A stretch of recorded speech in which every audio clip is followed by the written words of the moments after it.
Menneskerettighedserklæringen blev vedtaget den 26. august 1789 i Versailles. Menneskerettighederne blev trykt igennem aviser. Menneskerettighederne indeholdt en opsummering af revolutionernes idealer og principper. Menneskerettighederne blev brugt som årsag til at opgøre mod kongens enevælde. Man vil have politisk lighed i Frankrig, efter menneskerettighederne blev trykt.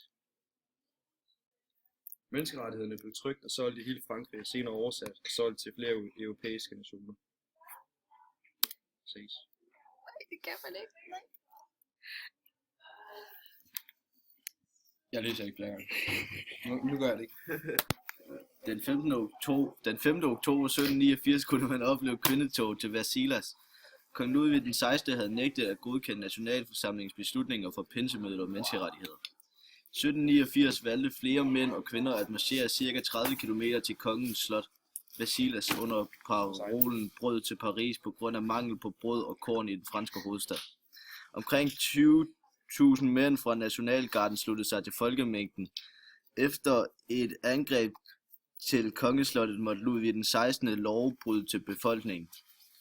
Kongen måtte følge med fra Versailles til Paris. Derudover blev kongen og hans familie sat i husarrest i slottet Tuileries ved lov, hvorefter han blev tvunget til at anerkende dekreterne og menneskerettighedernes erklæring.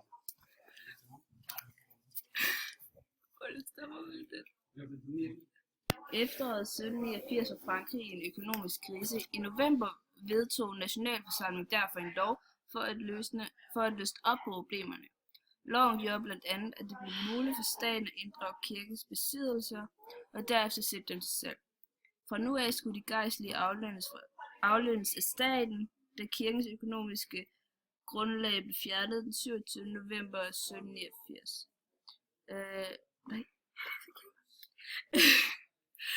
Den 27. november 1789 vedtog nationalforsamlingen, at de gejstlige skulle aflægge troskabsed til det nye styre. Ifølge nogle kilder var der kun 8 af de gejstlige, der aflagde denne ed, og det skabte stor splittelse inden for kirken. Der blev derfor dannet 2 grupper. Den ene gruppe var de gejstlige, der havde aflagt eden, og den anden gruppe var de gejstlige, der nægtede at aflægge eden. Den 20. juni 1791 flygtede kong Ludvig den 16. fra Paris. Kong Ludvigs flugt foregik ikke alene. Med sig havde han sin hustru, dronning Marie Antoinette, sine børn og de nærmeste tjenestefolk. Flugten blev gennemført, da kongen blev genkendt i byen Varennes. Den 22. juni 1791 kom udsendingen fra nationalforsamlingen frem til byen, og kongen blev efter 3 dage ført tilbage til Paris. Inden sin flugt havde kongen lagt et brev, hvori han skrev, at revolutionen er komplet anarki. I oktober 1789 blev kongen ført til Paris som en form for fange med begrænset politisk indflydelse, hvilket betød, at den politiske magt ikke længere lå ved enevælden.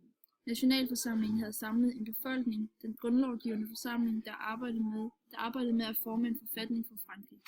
Nationalforsamlingen indeholdt repræsentanter for de 3 stænder, som var slået sammen til en enhed i juni 1789. Der kunne udstilles 3 markante grupperinger.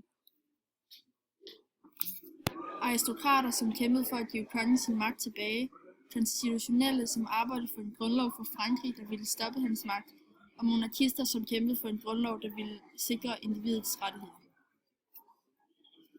I perioden fra 1789 til september 1791 gennemførte nationalforsamlingen en række væsentlige samfundsændringer. Det drejede sig især om 3 reformområder. En strukturreform, der dannede provinser til 83 ensartede enheder og indførte et standardiseret retssystem. En økonomisk reform, der ophævede håndværkernes stilling og landets indre toldgrænser. Indførelse af fælles standarder for mål og vægt. En forfatningsreform, der opridsede de grundlæggende retningslinjer for det nye styre i Frankrig. Efter den nye forfatning mente nationalforsamlingen, de havde fuldført deres arbejde og opløste sig.